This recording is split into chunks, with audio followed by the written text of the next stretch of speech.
Hi, it's Carl Brower, and I'm standing next to the all-new 2025 Ducati XDiavel V4. This is a bike that asks the question, what happens when you take the soul of a MotoGP champion and combine it with the style of a street cruiser?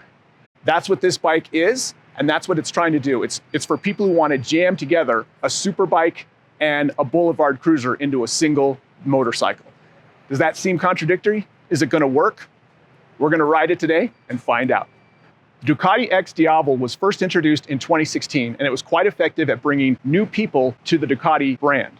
Now it's back for 2025 as an all-new model, but the philosophy remains the same. It continues to use this very sleek, distinctive upper styling that almost makes you think of supercars, and yet it's got all this exposed and advanced mechanical style below that looks more like a muscle car. Again, that kind of contradictory idea coming together in a single vehicle.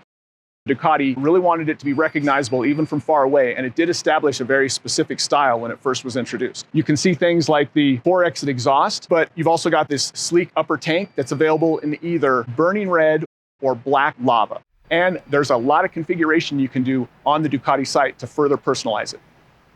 It really does combine not just the street cruiser style with supercar capabilities, but it's also got a lot of advanced technology in areas like the all-new display screen that you've got here and massive technology in its rider aids.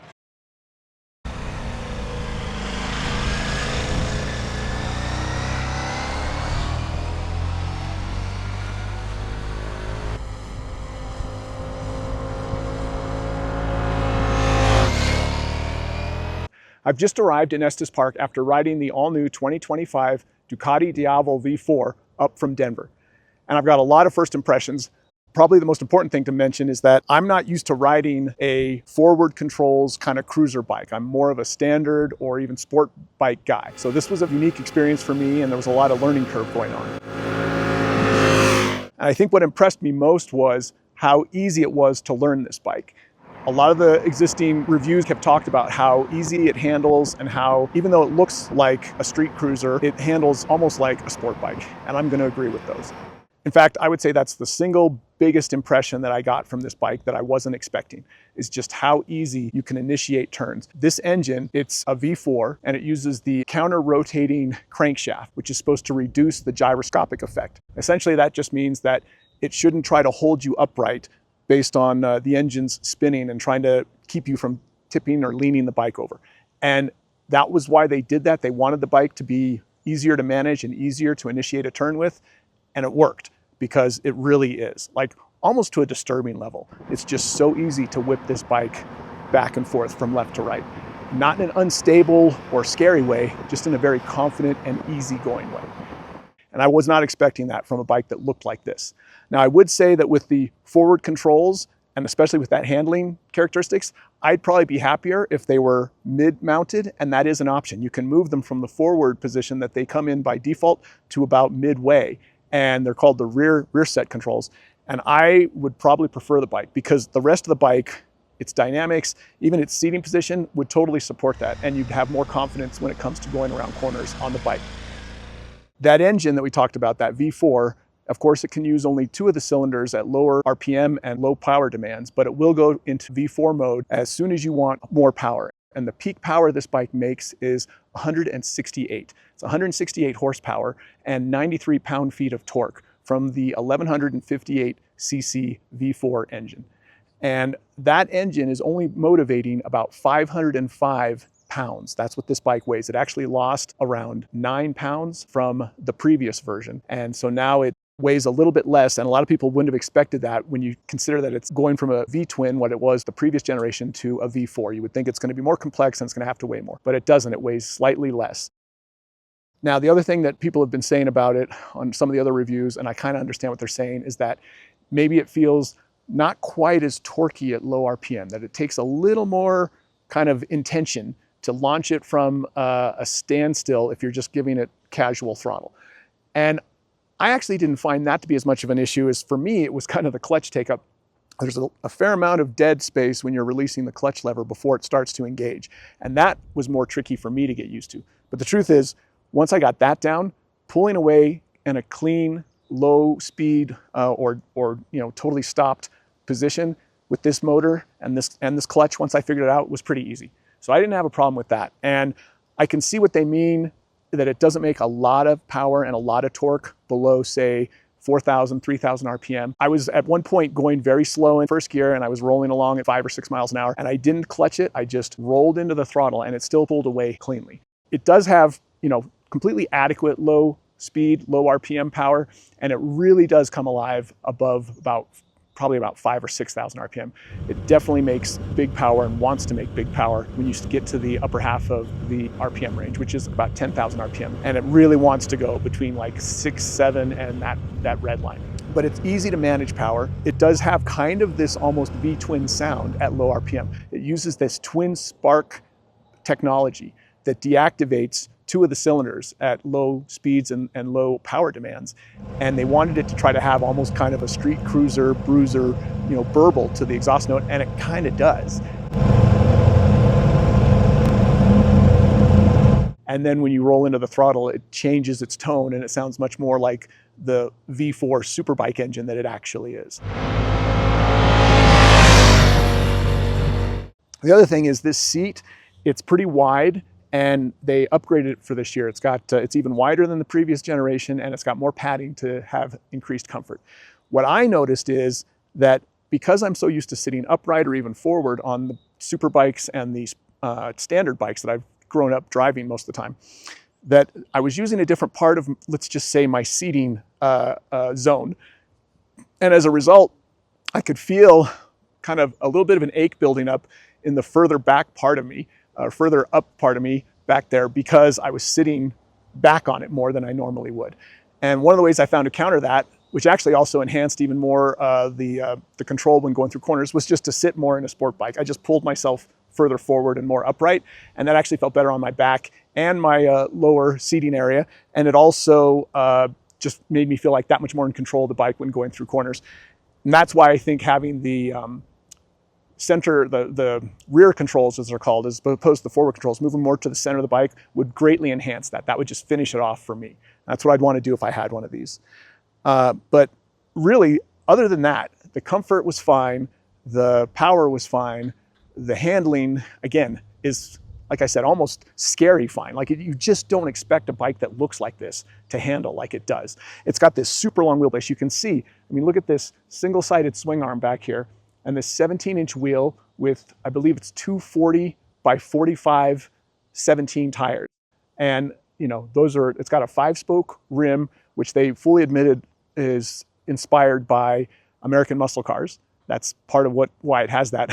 But the funny thing is that wheel spec, 240, 45, 17, is like a car spec. In fact, I saw that size and I'm like, this sounds familiar. So I looked it up, and there's old Mercedes, I think the 2nd gen 7 Series BMW, the FRS. There are cars that use that exact same tire size. When you're riding this bike or with other people like I have been and you see it from behind, that tire, it looks really mean, really wide, it's very prominent, and it sits way far back. It looks like it's just sitting so far back compared to the rest of the bike. And that's what gives it this long wheelbase, and that's what makes it feel really stable, but you would think might make it not feel as easy to move around corners, to want to flip it from leaning left to leaning right quickly. And that's the weird part, is that it does do all that despite the long wheelbase and that massive tire that doesn't really look like you want to be leaning it over necessarily, but it does. Ducati really wants to call this a sport cruiser. It's not a sport bike and it's not a cruiser, it's a sport cruiser. That's what they're going for with this. And they've really done an amazing job of jamming those two concepts together. A couple other cool things to note. This has got a 6-axis gyroscope technology. That means it can do all these things that relate to like driver assistance. So whether it's ABS that can adjust based on if it's straight up and down, if you're sitting upright, or if you're leaned over, it'll take that into account. It will do that for traction control. It has all these ways to adjust the driver aids based on lean angle because it's got that 6-axis gyroscope, which is pretty advanced technology. And it's of course on some of the other Ducati performance bikes, but it's also on a bike that looks like a street cruiser, but still has all this advanced technology and handles like I've already described. Some other cool technological points. It's got this large 9-inch screen that's new for the year. It's very high resolution. It has a lot of different features and a lot of different adjustments. It's got standard cruise control, and it's very easy to control and see what speeds you're set at on this display screen. You can also Bluetooth it with any modern phone and make it so that you're seeing what's going on with your phone here. You know, whether it's text messages or people calling in, you'll see it on the display here. So a lot of high-tech features on this street bruiser looking vehicle. And again, I think that's very classic Ducati, right? Is they create these bikes that might have some kind of a specific look to them, but when you dig into what they can do, it goes way beyond what the look suggests they should be able to do, which is by design. And Ducati loves to do that, and they've done it with this. Another good example is the launch control. They've got this launch control system where it's basically meant to get the best 0 to 60 time out of this vehicle, and you put it in that mode and you squeeze the clutch in and you just pin the throttle and dump the clutch, and it will launch the bike as quickly as possible without it going crazy on you. And you can set it in different levels of expertise so that it'll do different levels of aggressiveness on that. A lot of technology here. I think it's going to be interesting. We're going to ride this back to Denver. I'm sure I'm going to have a few more thoughts when I get back there. But it's been an incredibly fun ride, beautiful scenery. So far the weather's cooperated, and the bike has absolutely cooperated. And I'm looking forward to another afternoon on it. Well, this was a really fun day. I'm back in Denver after spending it on the 2025 Ducati XDiavel V4.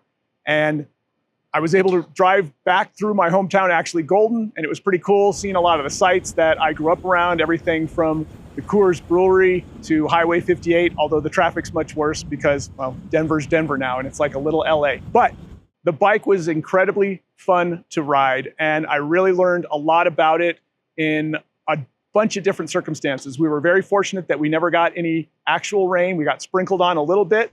Going through the tunnels, looking at this cool 6.9-inch new display, playing around with the different driver mode settings, looking at the very cool backlighting on the handlebar switches.